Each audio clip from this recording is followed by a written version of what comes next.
Hi everyone. Good morning. Today we get to talk to Nate about this really cool thing that he is doing. Unfortunately, I'm not able to do it with him. So that has some other consequences. But I'm going to turn it over to Nate now and have him talk about this cool thing. So I have, through friend of a friend, Steve, some of you have met him, has stayed with us for a couple of years, blind music composer. His story is in the book, if you have our book. Struggles to Snuggles, you can find it on Amazon. Okay. And he wrote to me one day, or I emailed, I don't remember how we talked, and he said, "Hey Nate, I know you can't go, but I'm involved in writing music for a documentary." And I said, "Oh, that's interesting, Steve, tell me about it." He says, "There's a team of cyclists riding across America from San Diego to Washington, D.C.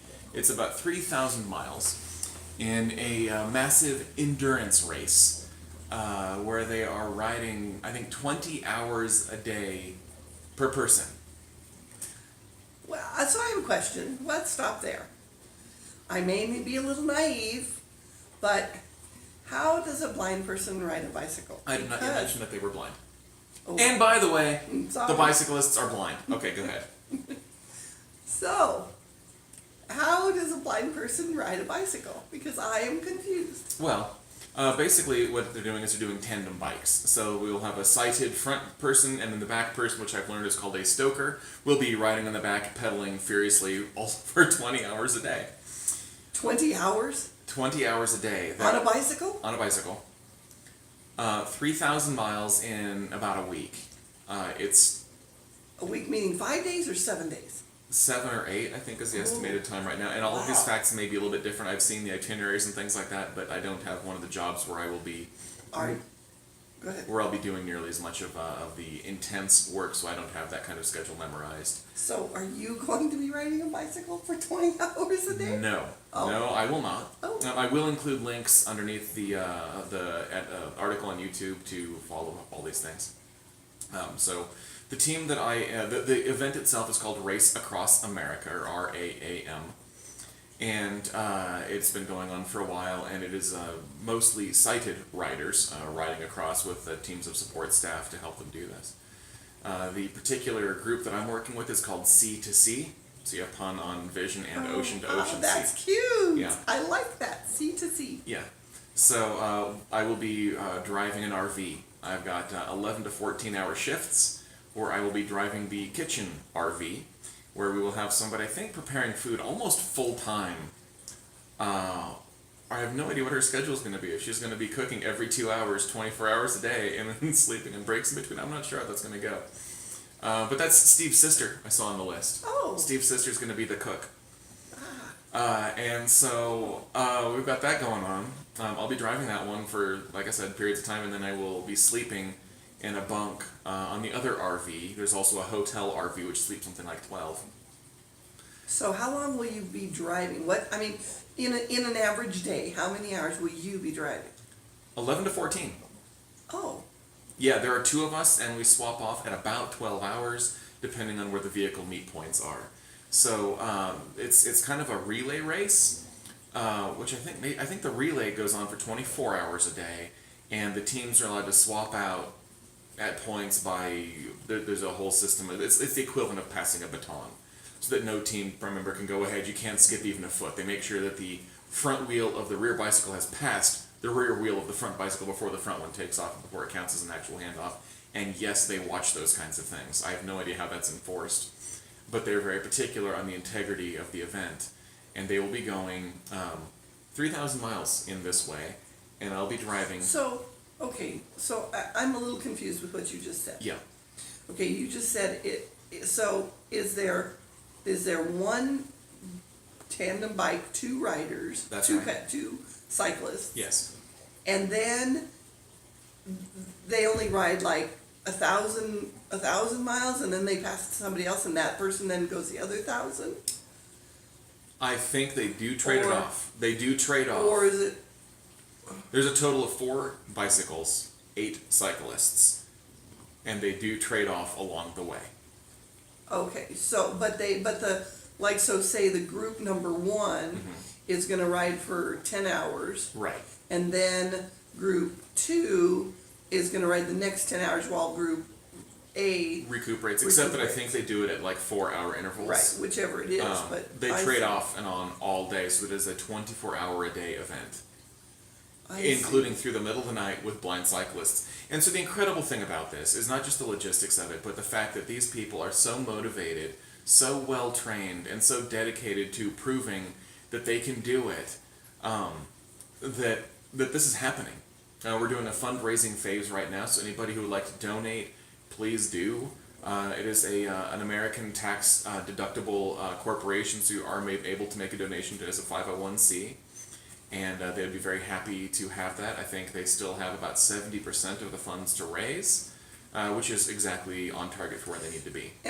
And what are they exactly raising funds for? Because you're a volunteer. Okay. I'm assuming that the other volunteers are volunteers. There are many volunteers. Okay.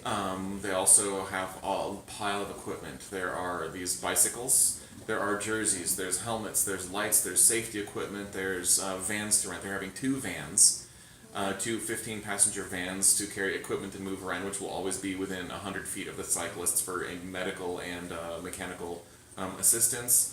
There's the kitchen RV, which has to be rented. There is the hotel RV, which said sleeps 12. That's one of the giant bus ones. It's got to be rented. There's also food to feed. The total crew is 28 people. There's the food to feed the crew. There's the fuel that goes into 2 buses equivalent So- and vans. So why so many crew and not that many bicyclists? You've got 8 cyclists. Right. These cyclists all need to eat. I got These that. cyclists all need to sleep. Got that. These cyclists also will all be so fatigued and exhausted that they will need basic medical along the way. Got They that. will need equipment supplied. So you can't just go on a bicycle stand with a flat tire. You got to stop and repair and do the whole thing. And it is a race across America against other teams. It's not just completion. It is a race. Oh, So in they're the event that racing. they're racing. So in the event that their bicycle gets a flat tire, something happens, they can swap Gotta have out another the bike bicycle. immediately, have the other bike under them and going, just like a Oh, car so race. this 8 people. Yeah. These are a team Yes. competing against Yes. another 8 teams. Oh, many other teams. Now, are all the teams blind? No, this is the Oh. only team that has ever done it. No blind team has ever even attempted this race before, to the best of my knowledge. Certainly none has completed it. This is a first. Oh, In fact, I this is see. so significant that they are filming a documentary on this right now, hence Steve's involvement. I see. Okay.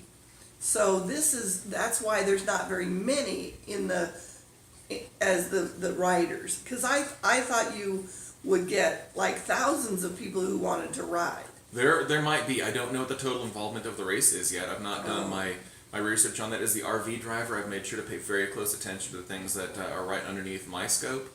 Right. But as far as the rest of that, But it is a true competition. it's a competition. It's not just completion. I see. I thought It is a was- race across Wow. America. It's a 3,000-mile relay That's race. why they do it at night. They've got to eat all night. Yeah, it is whichever team can get to the end first, I see. or second, or third, and so on and so Okay. forth. Or So that's why the 28-member staff. staff and support. 20 includes 8 bicyclists, so 20-member support, Okay. including drivers, Drivers, cooks, backup Doctors, support. that kind Right, of thing. all the rest of the support staff that goes in. We've got a crew chief, we've got assistant crew chiefs, the people that organize all of it.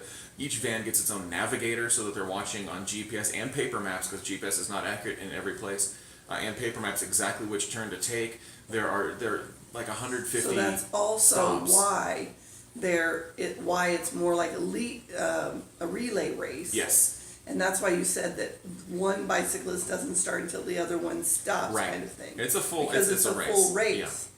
So you'll also obviously have a judge with you.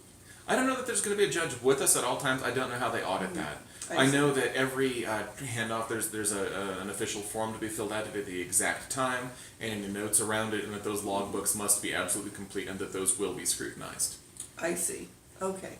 There's a 68-page document that talks about every single stop, where it is in a description. For example, Walmart parking lot will be 3.1 miles into town on the right. We have this area designated for this kind of a vehicle meet point, which is where the vehicles will stop. They'll trade off who the lead vans are, make equipment changes, and do things like that. It's like scheduled pit stops along the way. And there's 68 pages of scheduled pit stops, I see. each one detailed with written descriptions from people who have been there before, saying exactly what the procedure is going to be. And the navigator will be in that document full time. I I see. So let's take it back a minute to our friend Steve. What is he doing for this? What got him involved? Steve is one of the producers on the documentary, and he is also the music score. Oh, He'll he be wrote the writing music all. for it. He's writing all of the music for it. He also wrote the music for the trailers, which will also be under this video. Wonderful, excellent. Okay, I see. So that's why this is not the race. You're only going to be gone for how long? I'm going to be gone for 20 days. 10th through the 30th. Okay. Maybe the Now, 29th. just so that you all know, okay, my heart just sunk because in the 11 years that we've been married, the longest amount of time we've been separated has been 6 days, 5 days. Yeah. 5 days. 5 days. And now he's going to be gone how long? 20 days. So I'll be talking to you a lot, people. I hope to be sending videos also as well. We'll send our notes back and forth to each other and hopefully let you see some of those. So that's the events that are going on. Make donations if you're able or if you want to, if this sounds exciting, and we'll check in with you next week. Wait 1 second though before you. I know one thing before you go. What date do you leave and what date do you return? I will be leaving on June 11th at 4 in the morning. I will be returning, depending on how long it takes to do the race. We'll end the race in Washington, D.C. on around the 24th or 23rd. And then once the race is concluded and all the final ceremonies are finished, I will be driving an RV from Washington, D.C. back home. And will arrive here approximately the 27th through the 29th. All right. Well, everyone, I'm excited for Nate to go. I'm a little nervous about it, and we'll talk more about that next week. Have a wonderful week, everybody. Bye, guys.